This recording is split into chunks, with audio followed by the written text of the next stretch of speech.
Moving several hundred kilometers west of Ziro village, one reaches the lovely town of Tawang. That is, if you happen to be at an elevation of 10,000 feet. With just over 4,000 people living in Tawang, 97% of them are Monpas and practice Tibetan Buddhism. Here, tucked away in the mountains, you'll find India's biggest monastery, the Tawang Monastery. Buddhism in Tawang dates back to the 11th century and has been influenced by a variety of missionaries and sects ever since. Today, most Monpas belong to the Gelugpa sect.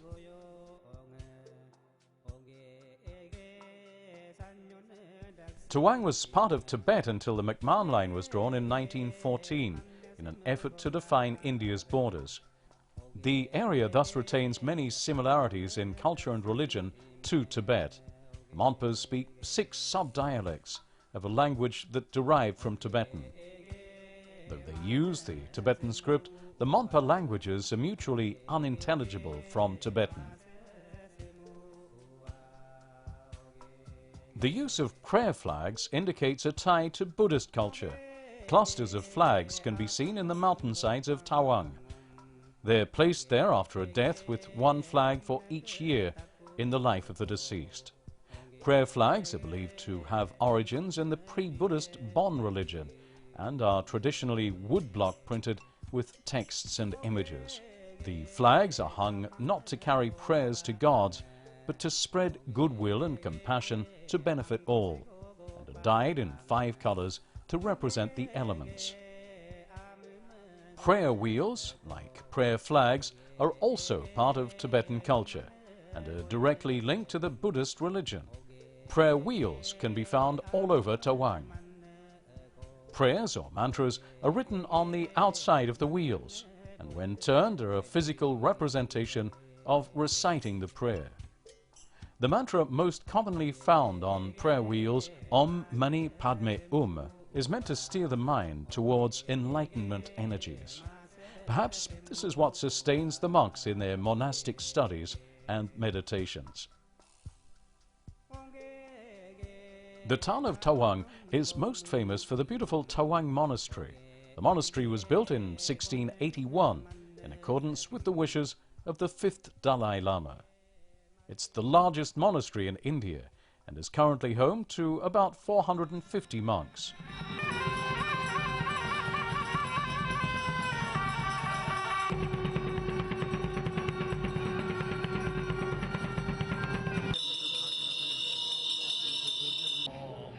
One of the most awe-inspiring parts of a visit to the monastery is entering its grand assembly hall. The altar occupies the entire northern side of the hall, where the 27-foot-tall statue of Lord Buddha sits. It's in this hall that monks gather for prayer and dining. The monastery has been a cornerstone of Monpa life for centuries. Young monks here receive a traditional monastic education, as well as a standard education in subjects such as mathematics, Hindi, and English. Besides study, prayer, and meditation, monks, young and old, are also responsible for leading some of the town's religious festivals and celebrations. Losar, the Tibetan New Year, takes place at the end of February or early March for 15 straight days. Parades, music, and colorful costumes come out in full glory during this time, which is also a great time to visit Tawang. The Monpa people, influenced by Tibetan Buddhism combined with their unique tribal and spiritual identity, have made this tiny corner of India a world of their own.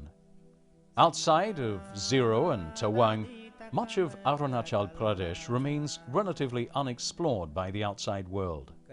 With its rich and diverse tribal cultures, it's a unique face of India. As globalization expands its reach into India's far eastern state, the tribes of Arunachal Pradesh have become less and less isolated. However, despite a shift in cultural practices towards a more modern lifestyle, Arunachal still remains rooted in its traditional religious and cultural ways, and its people continue to celebrate its heritage.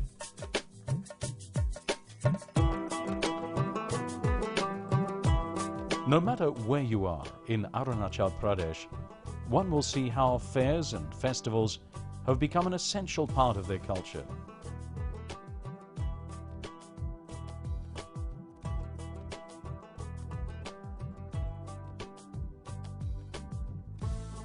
Full of dancing and singing, tribes have different dances, be it the Buddhist dance, drama, or the colorful swinging of the tribes on the Apatani Plateau.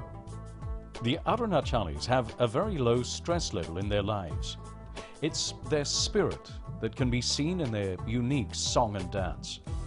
Arunachalis seem to already be where the rest of the world wants to get to, a group of communities that live close together in happy isolation from the rest of the world, with little or no antagonism, leading self-sufficient, healthy and balanced lives.